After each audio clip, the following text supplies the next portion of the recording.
ఏపీని వర్షాలు వరదలు వణికించాయి. విజయవాడతో పాటు మరికొన్ని జిల్లాలపై ప్రభావం కనిపించింది. ప్రధానంగా విజయవాడను వరదలు ముంచెత్తాయి. ఇళ్లన్నీ నీట మునిగాయి. ఇలా వర్షాలు వరదలతో నష్టపోయిన విజయవాడ ప్రజలకు ఊరటనిచ్చే దిశగా ఏపీ ప్రభుత్వం ఆలోచన చేస్తుంది. ఈ మేరకు నగరంలోని వివిధ ప్రాంతాల ప్రజలను ఆర్థికంగా ఆదుకునేందుకు ప్రత్యేకంగా ప్యాకేజీ ప్లాన్ చేస్తున్నట్లు తెలుస్తోంది. విజయవాడలో వరద ప్రభావిత ప్రాంతాల్లో ప్రజలకు ఈ ప్యాకేజీని అందజేసే దిశగా అడుగులు వేస్తోంది.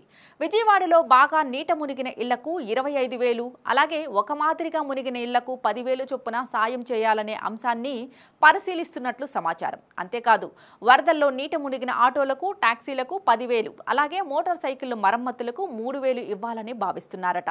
ఈ వర్షాలు వరదలతో నష్టపోయిన పంటలకు గతంలో ఇస్తున్న పరిహారాన్ని మరింత పెంచి రైతులకు ఇవ్వాలనే ఆలోచన చేస్తున్నారట. అయితే ఈ ప్యాకేజీ పరిహారంపై తుది నిర్ణయం తీసుకోవాల్సి ఉంది. ప్రభుత్వం ఆర్థిక వెసులుబాటును పరిగణలోకి తీసుకుని నిర్ణయం తీసుకుంటున్నట్లు తెలుస్తోంది. రాష్ట్ర ప్రభుత్వం ఇప్పటికే వరద నష్టం అంచనాలు, ఆర్థిక సాయంపై మంత్రుల కమిటీని నియమించిన సంగతి తెలిసిందే. వరద బాధితులకు ఆర్థిక సాయంపై 1-2 రోజుల్లో స్పష్టత వచ్చే అవకాశం ఉంటుందన్నారు. వరద బాధితులతో పాటుగా రైతుల్ని కూడా ఆదుకోవాలని, ఆ దిశగా వారికి ప్యాకేజీ పరిహారం అందజేయాలని ఆలోచన చేస్తున్నారట.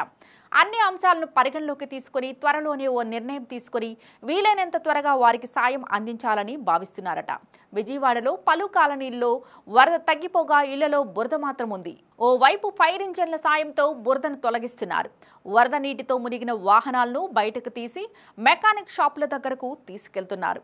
ఎక్కడ చూసినా రిపేర్ కోసం తీసుకొచ్చిన బైక్లే ఉన్నాయి. కొన్ని ప్రాంతాల్లో మెకానిక్లు ఇంటింటికి వెళ్లి ఇళ్లలోని వస్తువులు, వాహనాలను రిపేర్లు చేస్తున్నారు. మరోవైపు AP Congress chief YS Sharmila విజయవాడలోని వరద ప్రభావిత ప్రాంతాలను పరిశీలించారు. వరద బాధితులతో ఆమె నేరుగా మాట్లాడారు. వారి సమస్యల్ని అడిగి తెలుసుకున్నారు. వరద బాధిత ప్రతి కుటుంబానికి 1,00,000 పరిహారం ఇవ్వాలని, తక్షణ సాయం కింద 15,000 అందించాలని షర్మిల డిమాండ్ చేశారు.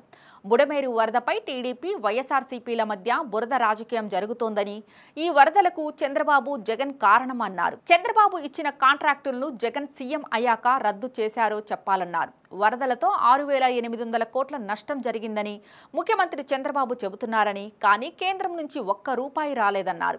విజయవాడ డివిజన్ నుంచి ఏటా 6,000 కోట్ల ఆదాయం రైల్వేకు వస్తుందని, కానీ కేంద్రం నుంచి గుక్కెడు నీరు కూడా ఏపీకి ఇవ్వలేదన్నారు.